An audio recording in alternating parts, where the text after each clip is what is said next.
इधर आइए। हम हमेशा क्या जरूरत है भैया? नहीं सुनिए, आप कह रही हैं कि ब्लेम लगाते, मैं लड़कियों को सम्मान करता हूँ, आप कह रहे हैं कि नाम लेने पर क्यों गुस्सा हो गए?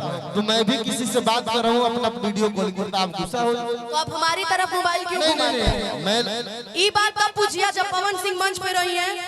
पवन जी मंच पर रही रहुआ अक्षरा सिंह जी के कॉल लगा के कहन कि ना बतियाई नो, तब हम रहुआ से बात एक है ना मंच सामने बतिया जाला।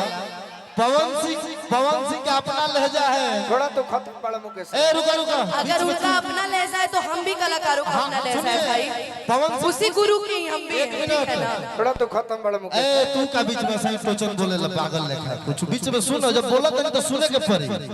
आप ही बोलते हैं रुका, ए गलत ना। अच्छा एक मिनट, तू कौन सी बीच में ऐसे ही ये भैया इनका माइक बंद कीजिए, मेरे को बात बताएं। हेलो एक मिनट आइए। अच्छा मैंने इनको कुछ बोला था?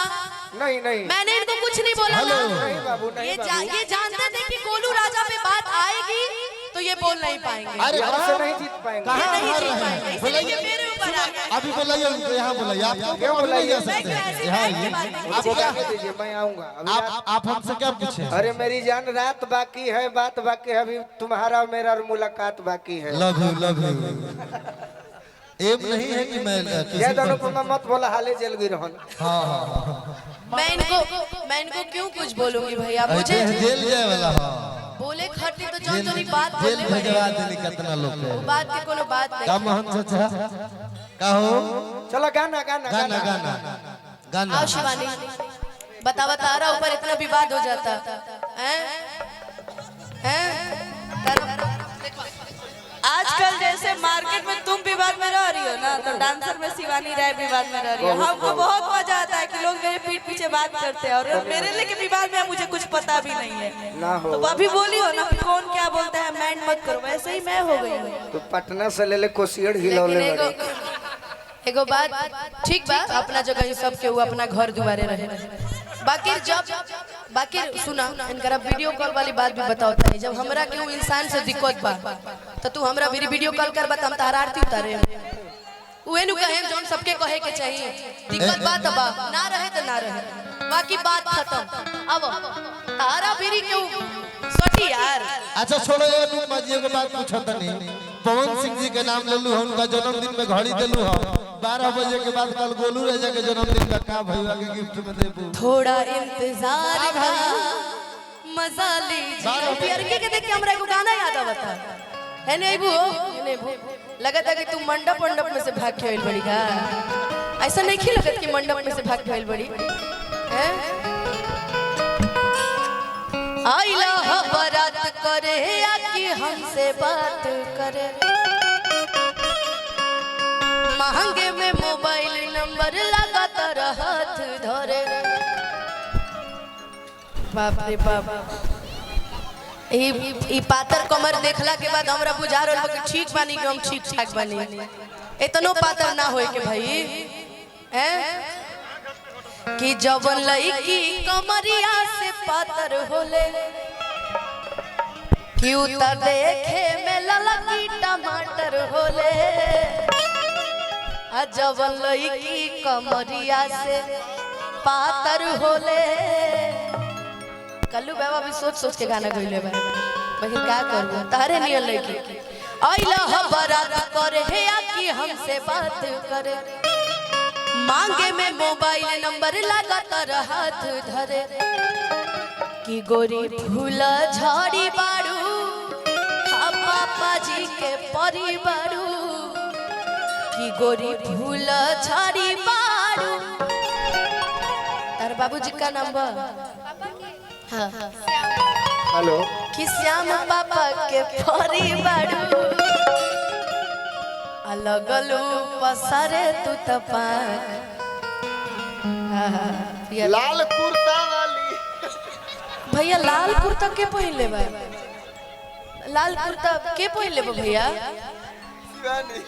शिवानी ये तो करिया पहन बिया। अच्छा अच्छा जैकेट पहन बिया, ऐसे हम ना पहचान लियो। कुर्ता खोल के दिया का करे, लेकिन भाई कलाकार ही है। अच्छा तारा बाद एगो कलाकारी दिखाई में जोन पुदीना बोले ले विश्व में केहू ना बोले। खाली पुदीने पी के सर्दी आई रही। लेकिन आप अच्छे लग रहे हो, थोड़ा सा घूम के डांस करना, ठीक है? तनी मनी तू रुक, तनी पीछे होके डांस करा। खुशी तो होने जाके डांस करा, चलो अब कि लगलू पसारे तू तबा यार फराक वाले चका चमारा तारुबा यार फराक वाले।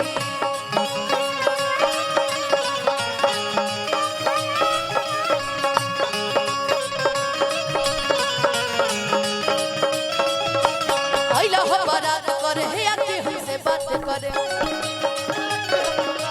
मांगे में मोबाइल नंबर लगातार हाथ धरे, मोरी फूला झाड़ी मारू पापा जी के परिवारू, मोरी फूला झाड़ी मारू पापा के परिवारू।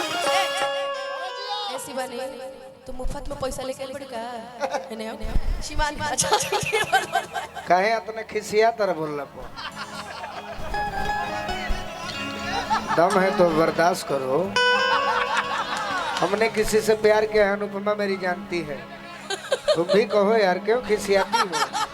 दम है तो पास कर वरना बर्दाश्त। हाँ प्यार करने वाला का तजुर्बा क्या होता है, प्यार का सलीका क्या होता है, what is definition of love. या अनुपमा प्यार की थी ना, तुम भी किसी से कभी न कभी प्यार की थी। वो प्यार क्या हुआ आपका? हम नहीं, हमसे जब आप सवाल करे तो आप कहते कि ये उसका देते हैं, तो हमार पारा हाई हो तो उसको इवन करब। तू तो कोई से प्यार कर लो, उधर प्यार हेलो एक मिनट, आपका बारी आएगा, आपको बोलने का मौका दूंगा। क्यों हमसे नहीं बात करती हो? अभी तुम्हारी बारी नहीं है बच्ची। एक मिनट, इब जाना तारे कि उनकरा से लगी है तो जीती है ना, ऐसे हमरा के पकड़ ले बारे कि हमरा से जीत जाइए।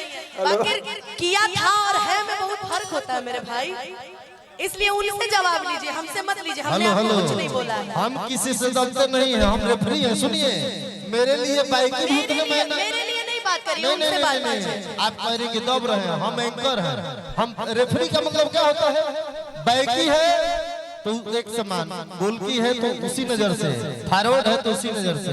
आप कैरी कटार है तो कटाइए, गेंदा को निकाल के गोल मारिए। मैंने मैं तो विसिल मार दिया, क्या भैया तो हाला कोटा अच्छा वाला तो बस एक मिनट, बस हाला ही करवा पाइएगा। अरे उनको जवाब दीजिए, उन्होंने कुछ जवाब- आपको बोला है। क्या बोला है बताइए। आप पूछिए उनसे, उन्होंने आपको कुछ बोला है कि काहे तू अब गुस्सा होता रखा है? बोले नाम ले ला अपना। ना ना नाम ले ला पक्का, तोहरो तू नाम ले ला पक्का, कोई गुस्सा हो जल्दी। एक बात जान लीजिए, मैं एक मिनट बोलूं भैया, रुकिए रुकिए, मुझे बोलने दीजिए, इधर आइए। अगर मैं गुस्सा होती ना भैया तो बहुत धरती पलट जाता है। अब बोल दी, सुना। मैं कभी गुस्सा नहीं होती। अगर आपका कोई है ना, वो सामने आए, इज्जत से बात कीजिए, सलीके से बात कीजिए। आप आपका किसी का नाम स्वागत है। लेने पर गुस्सा हो जाते हैं। मैं भी किसी का वीडियो कॉल पर अपने से बात करता हूँ तो आप भी गुस्से हो जाते फोन हैं। कटने पे मैं डांटती नहीं हूँ। नहीं, अरे रोहित, ये जनता सब जानती है, ये जनता सब जानती है अनुपमा जी। जानता क्या, वो तो गायक में था, यहाँ गायक। अब हम बतियाओ, अच्छा हम किससे बतिया रहे हैं, आप गुस्सा आप हो हमसे रहे क्यों बात कर रहे हैं? उन्होंने बोला, आप उनसे बात हमने कीजिए। बोला मेरे पास बातें नहीं यहाँ करती। ये यहाँ बच्ची गोलू बच्ची यहाँ आ जाओ, हम बैठले बतियाओ ना, तेरे दम बताओ। बोला बोला तो ये जानते हैं कि मेरे से लड़ेंगे तो जीत जाएंगे। अरे नहीं नहीं नहीं, मैं जवाब दूंगी नहीं मैं इनको। जीत- यहाँ